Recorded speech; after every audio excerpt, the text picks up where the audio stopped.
اعوذ باللہ من الشیطان الرجیم بسم اللہ الرحمن الرحیم وَإِنْ خِفْتُمْ أَلَّا تُقْسِطُوا فِي الْيَتَامَى فَانكِحُوا مَا طَابَ لَكُم مِّنَ النِّسَاءِ مَثْنَىٰ وَثُلَاثَ وَرُبَاعَ فَإِنْ خِفْتُمْ أَلَّا تَعْدِلُوا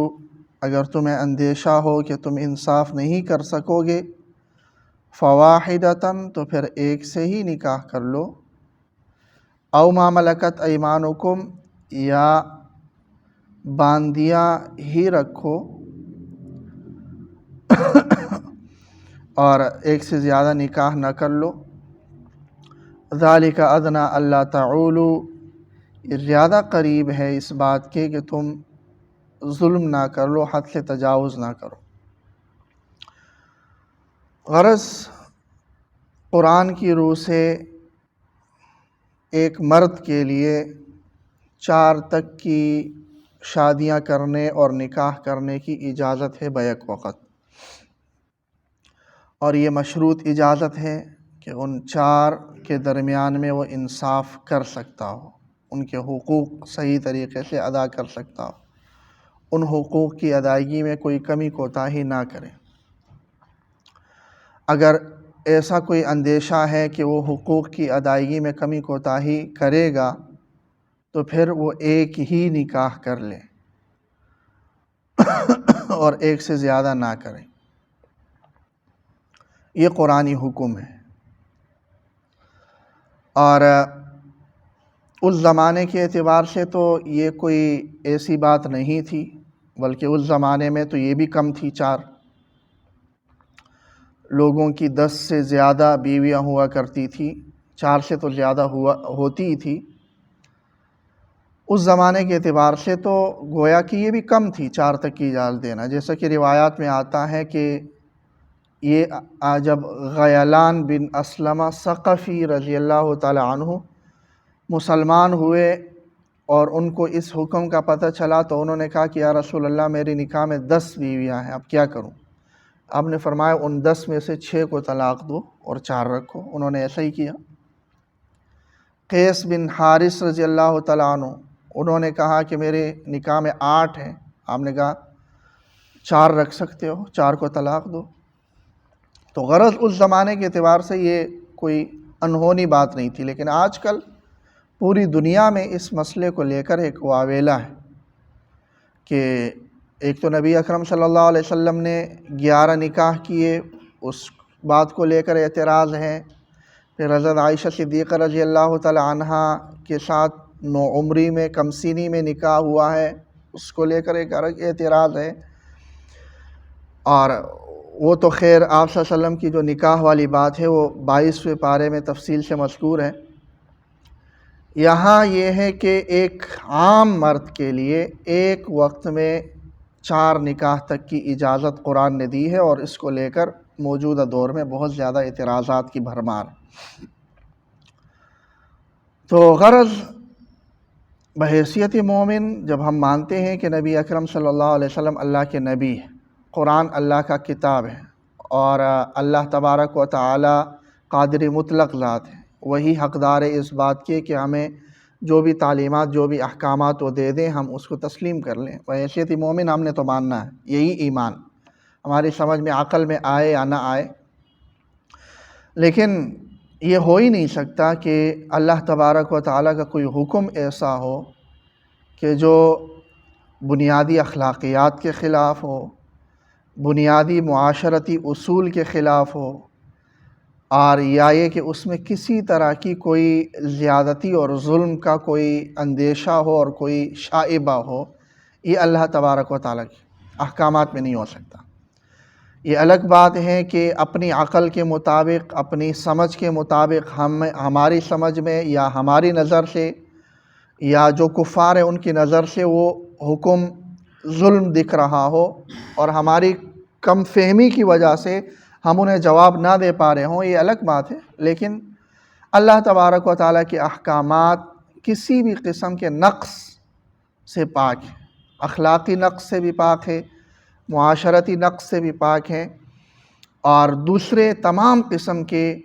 نقوص سے اللہ تبارک و تعالیٰ کے احکامات پاک۔ پھر دوسرے اعتبار سے دیکھا جائے تو یہ عین فطرت کے مطابق بھی ہے۔ ایک سے زیادہ نکاح کی اجازت دے دینا، 4 تک کی اجازت جو دی ہے، اولاً تو یہ ہے کہ یہ ایک اجازت ہے، یہ فرض یا واجب نہیں ہے کہ ایک مرد نے 4 شادیاں کرنی ہے یا 2 کرنی ہے۔ یہ ایک اجازت ہے اور وہ اجازت بھی مشروط ہے۔ اور قرآن ہی وہ واحد کتاب ہے جہاں پر یہ کہا گیا ہے کہ یہ مشروط اجازت ہے، اگر تم عدل اور انصاف نہیں کر سکتے تو پھر صرف ایک کرنی ہے، ایک سے زیادہ نہیں کرنی ہے، صرف قرآنی کتاب قرآن میں۔ یہودیوں کی کتاب تلمود جو تورات کا خلاصہ اور جو تشریح ہے، وہاں پر بھی جتنی عورتوں سے چاہو آپ نکاح کر سکتے ہو، ایک کی قید نہیں ہے۔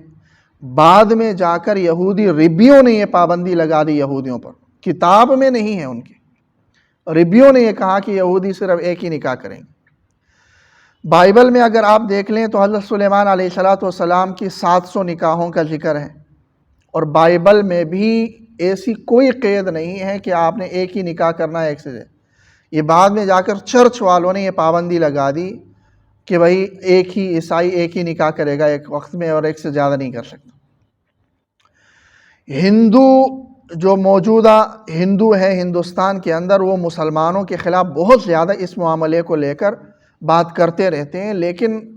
ان کے خود اگر دیکھ لیا جائے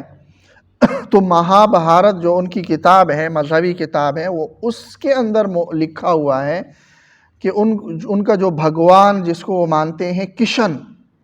ان کی 16,108 بیویاں تھیں مہابھارت میں، 16,000۔ اور مہابھارت میں ہو یا وید ہو یا جو ان کی رامائن ہو، اس میں کہیں پر بھی یہ نہیں ہے کہ ایک ہندو ایک ہی نکاح کر لے گا، بلکہ جتنے چاہے شادیاں کر سکتا ہے۔ یہ بعد میں جا کر ہندوستانی قانون ہے، جو قانون انہوں نے بنا دیا کہ ہندو جو ہے نا ایک سے زیادہ نکاح نہیں کر سکتا ایک وقت میں۔ ہندوؤں کے لیے وہاں کا قانون ہے، مسلمانوں کے لیے نہیں ہے۔ تو بہرحال ان لوگوں نے اپنے طور پر یہ تبدیلیاں کر کے یہ قوانین بنا دی اپنی عقل اور رائے کے مطابق، لیکن قرآن واحد کتاب ہے کہ جس میں کہا گیا ہے کہ انصاف کرو گے، ایک سے زیادہ جو نکاح کیے انصاف کرو گے، انصاف نہیں کر سکتے تو ایک ہی کرنی ہے، ایک سے زیادہ نہیں کرنی ہے۔ یہ واحد کتاب ہے جہاں پر حکم ہے کہ ایک کرنا۔ اور پھر ایک سے زیادہ نکاح کا جو حکم ہے وہ عین فطرت اس لیے بھی ہے کہ میڈیکل سائنس بھی یہ تسلیم کرتی ہے کہ خواتین میں بیماریوں کے خلاف قوت مدافعت مردوں کے بنسبت زیادہ ہے۔ جو بچیاں پیدا ہوتی ہیں، ان بچیاں پیدا ہونے پر وہ کسی بیماری کی وجہ سے کم مرتی ہے بنسبت بچوں کے، لڑکوں کے، یعنی عورتوں کے مردوں کے مقابلے میں، بیماریوں کے مقابلے میں عورتوں میں قوت مدافعت زیادہ ہے، یہ میڈیکل سائنس کہتی۔ اور عام طور پر بھی مشاہدہ ہوتا ہے کہ مردوں کی موت زیادہ ہے دنیا میں، موت کا رجحان دنیا میں زیادہ ہے۔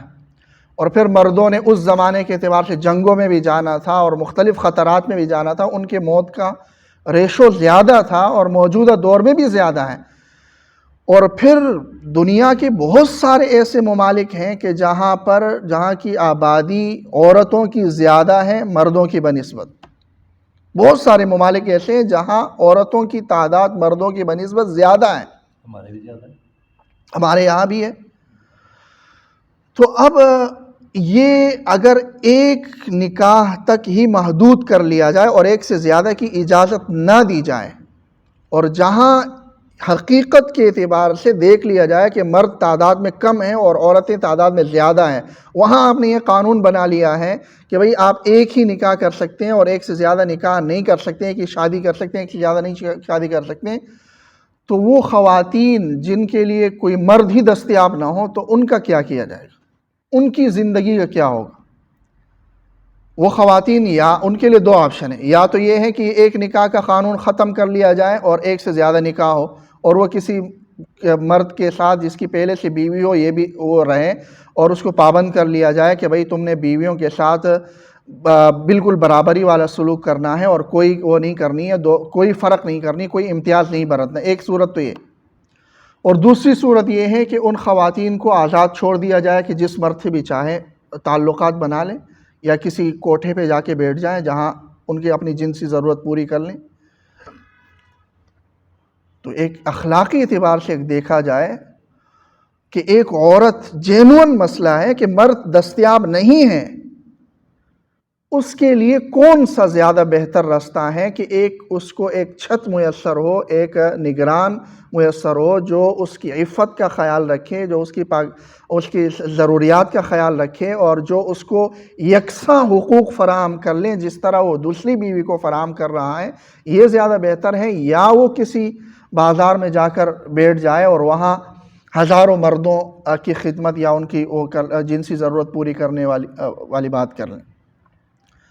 تو بہرحال اس اعتبار سے بھی دیکھا جائے تو پھر ایک سے زیادہ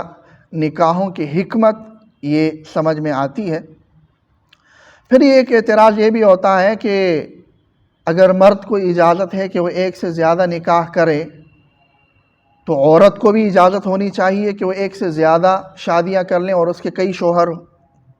اس کو کیوں اجازت نہیں دی جاتی؟ تو یہ بھی ادنا عقل رکھنے والا شخص اور ادنا غور و فکر کرنے والا شخص یہ کہہ سکتا ہے کہ یہ ناممکن ہے۔ مرد کا معاملہ الگ ہے، عورت کا معاملہ الگ ہے، بہت ساری اس میں خلقت میں اور ہر اعتبار سے مرد اور عورت الگ ہے۔ عورت کو اگر اجازت دی جائے کہ وہ ایک سے زیادہ نکاح کر لیں اور کئی شوہر ہو اس کے، تو ظاہر ہے اس زمانے کے اعتبار سے تو آپ یہ کہہ سکتے ہیں کہ ہاں ڈی این اے ٹیسٹ آ گیا ہے تو پتہ چل جائے گا کہ ہاں یہ بچہ کس کا ہے۔ اس پہ بھی 100% اعتبار نہیں کیا جا سکتا، زیادہ سے زیادہ 60% وہ میچ کر سکتا ہے کہ بھئی ہاں یہ اس کا بچہ ہو سکتا۔ لیکن ڈی این اے ٹیسٹ آنے سے پہلے جو 1300 سال اسلام کے گزرے ہیں، اس میں تو اس بات کی گنجائش ہو ہی نہیں سکتی تھی کہ ایک عورت کو ایک سے زیادہ شوہر رکھنے کی اجازت دے دی جائے کہ بچے کا پتہ ہی نہیں چلنا تھا کہ یہ بچہ کس کا ہے۔ ایک بچے کی صحیح تربیت کے لیے کوئی بھی عقل مند شخص اس بات کو تسلیم کر سکتا ہے کہ ایک بچے کی صحیح تربیت کے لیے ضروری ہے کہ اس کے باپ کا خصوصاً علم ہو کہ اس کا باپ کون ہے۔ اگر باپ کا ہی علم نہیں ہے تو پھر وہ اس کی صحیح تربیت نہیں ہو سکتی ہے، اس کی صحیح پرورش نہیں ہو سکتی ہے۔ اب جب ایک سے زیادہ نکاح عورت کے لیے جائز ہوتے تو پھر اس بچہ کس کا ہوتا، اس کا پتہ نہ چلتا۔ آپ کہتے ہیں کہ چلیں آج کل کے دور میں ڈی این اے ٹیسٹ آ گیا تو بچے کا پتہ چل جانا ہے،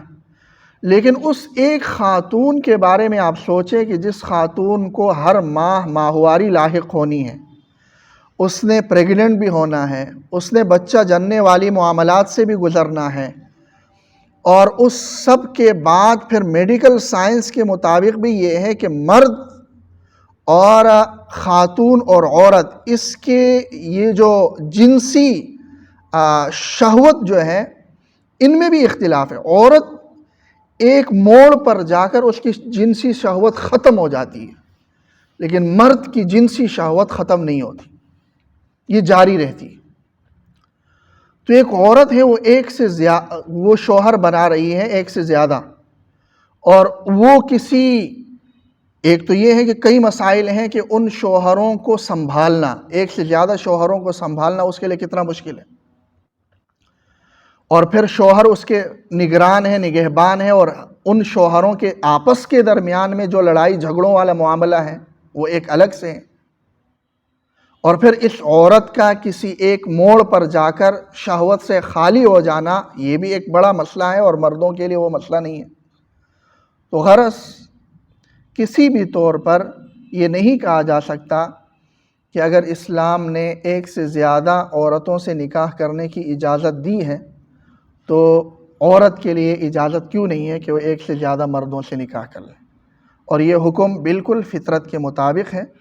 کہ ایک مرد جو عورت کے حقوق ادا کر سکتا ہو، ایک سے زیادہ خواتین کے حقوق ادا کر سکتا ہو، اس کے لیے جائز ہے کہ وہ جتنی 4 تک کی نکاح کر لیں اور بیک وقت 4 عورتوں سے نکاح کر سکتا ہے، اور یہ اس کے لیے پاک دامنی کا بھی ایک ذریعہ ہے۔ اللہ تعالیٰ